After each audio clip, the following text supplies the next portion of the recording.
부동산을 사랑하는 남자 성시근 박사 인사드립니다. 반갑습니다.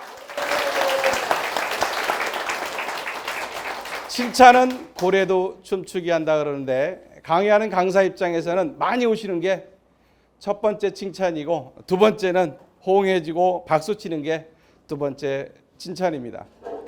저는 세상을 살면서 세 가지 소중한 금에 대해서 얘기를 하곤 합니다.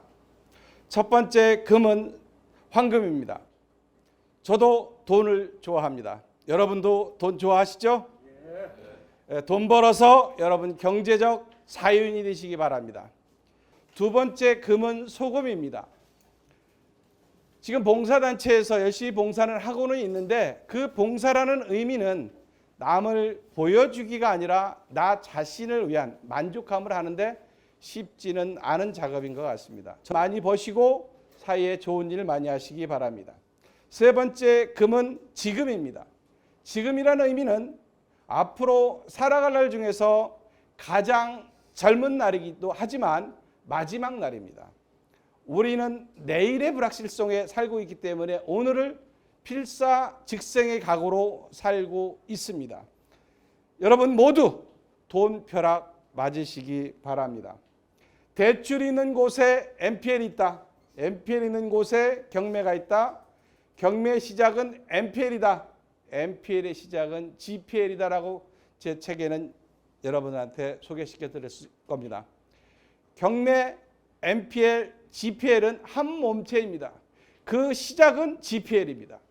정상 채권에서 시작해서 연체가 발생을 하면 NPL이 되고 NPL 채권이 되면 채권을 회수하기 위해서 경매를 접근한다라고 보시면 될 것 같습니다. 여러분들은 아마 경매는 알지만 NPL, GPL은 낯선 단어일 수도 있습니다. 하지만 정상 채권인 GPL과 고정이하 여신인 NPL 채권과 그로 인해서 채권 회수로 이루어지는 경매는 한 몸체이기 때문에 다 아셔야 된다라고 저는 생각을 합니다. 저의 양력을 간단하게 소개하자면 강남에드 평생교육원의 원장이자 부동산학 박사고 현재 서울사이버대학교에서 부동산 경공매론 10년째 강의하고 있고 부실채권 강의하고 있습니다. 가끔 불러주면 기업은행이나 산업은행, 국민은행의 여신관리팀 교육도 담당하고는 있습니다만 그 외에는 외부 강의는 일철 거의 하지 않습니다. 전에는 학자의 꿈을 꾸고자 건대 부동산학과 최고경영자 대학원에서 MPL 과정까지도 진행을 했었지만 물론 광운대학교 인하대 정책대학원에서 초빙 교수까지는 했지만 지금 대학 강의는 서울 사이버대 외에는 전혀 하지는 않습니다. 부동산학 박사고요. 나는 경매보다 NPL이 좋다로 여러분들하고 많이 접했을 겁니다. 자, 그러면 나는 경매보다 NPL이 좋다 책을 읽어보신 분 손 한번 들어보실래요? 의외로 적으시네요. 아유, 여기 선생님은 꼭 뭐 돈 제 인세는 한 12% 받는데 큰 돈은 내지는 않습니다만은 여러분 저한테 커피 한 잔 사줬다고 생각하시고 읽어보시면 좋을 것 같습니다. NPL 책에서는 독보적인 존재라고 생각을 하시면 될 것 같고요. 저는 이제 오랫동안 경매를 강의를 했어요. 지금도 서울사이버대에서 경매 강의를 하고 있고 예전에도 뭐 한 20년 동안 경매 쪽에 몸담고 있고 아울러서 공매 강의도 오래 했습니다. 그래서 주 종목은 NPL 부실채권이 제 주 종목이고 유치권 소송도 했었고 오피스텔 상가 경매도 했고 토지 경매도 했습니다. 이따 제가 했던 경매 사례를 설명드리도록 하겠습니다. 그래서 우리가 부동산을 투자하면서 부동산 특강을 재테크 강의를 오시면서 왜 미국의 GDP를 논하느냐라고 하시는 분들 계실 겁니다만은 부동산 투자를 오래 하면서 부동산은 융합의 학문이기 때문에 부동산 하나만 놓고 봐서는 안 되겠다라는 것들이 수년 동안 공부한 자료입니다. 그러면 세계 경제를 움직이는 나라는 누구일까요? 미국입니다. 왜 그들은 세계 경제를 움직일까요? 전 세계 GDP의 25%를 차지하고 있어서 그렇습니다.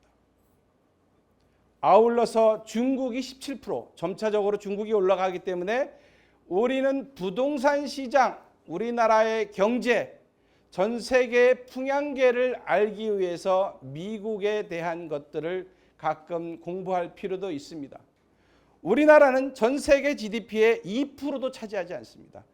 자주 독립 국가이긴 하지만 경제적 개념에서 보면 대외 수출 의존도가 44%까지 갔다가 점차 하락하는 추세입니다. 일본은 엄청 지수가 10% 이하입니다. 미국은 더 이하죠.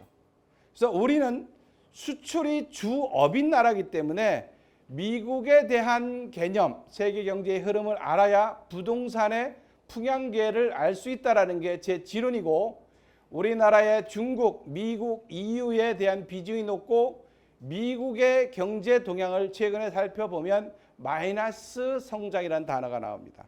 그러면 부동산 시장에 찬바람이 분다라는 것을 나타낼 수도 있습니다.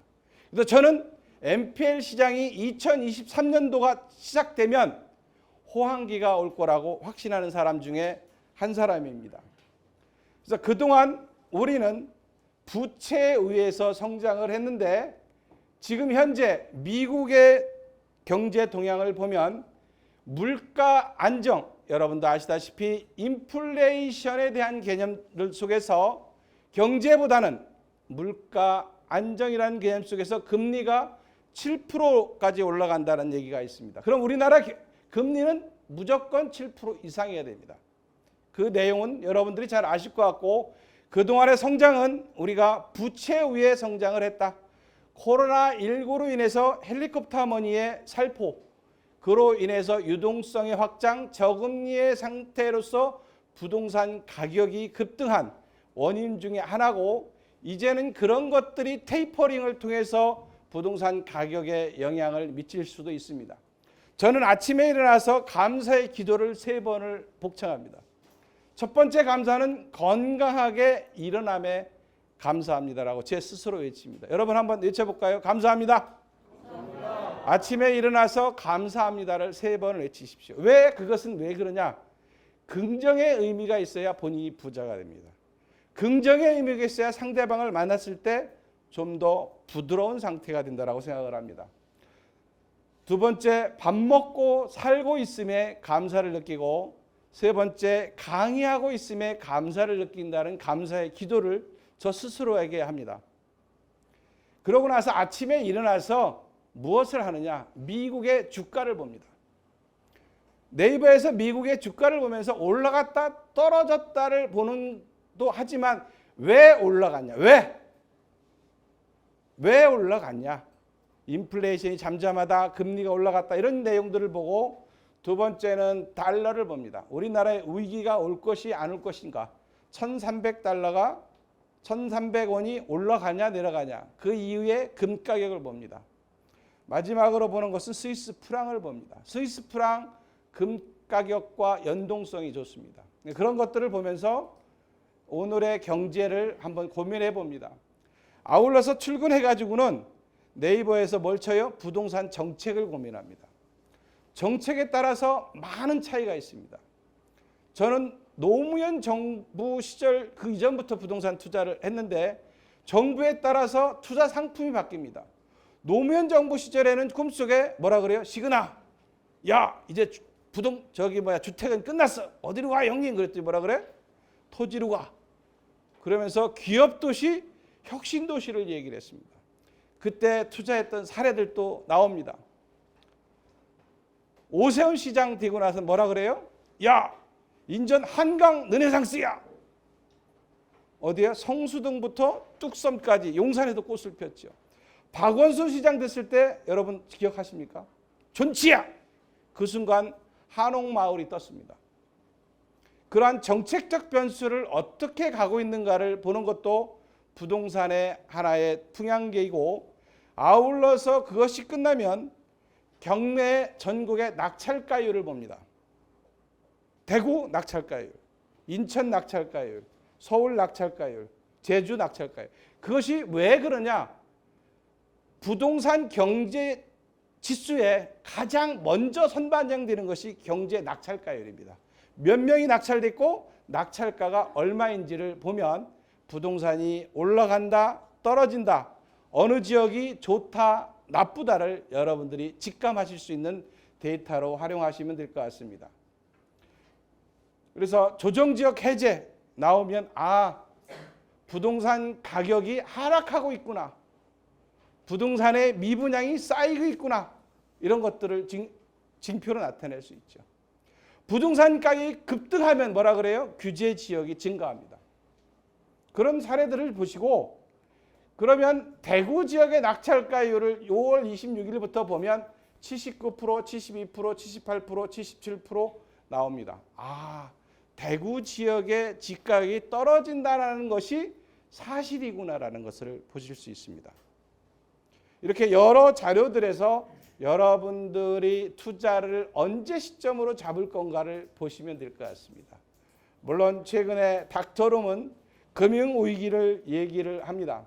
그 시점은 2013년도를 얘기를 하고 2013년도에 과연 집값 하락은 NPL 시장의 호황으로 다가올 것이라는 게 제 생각입니다.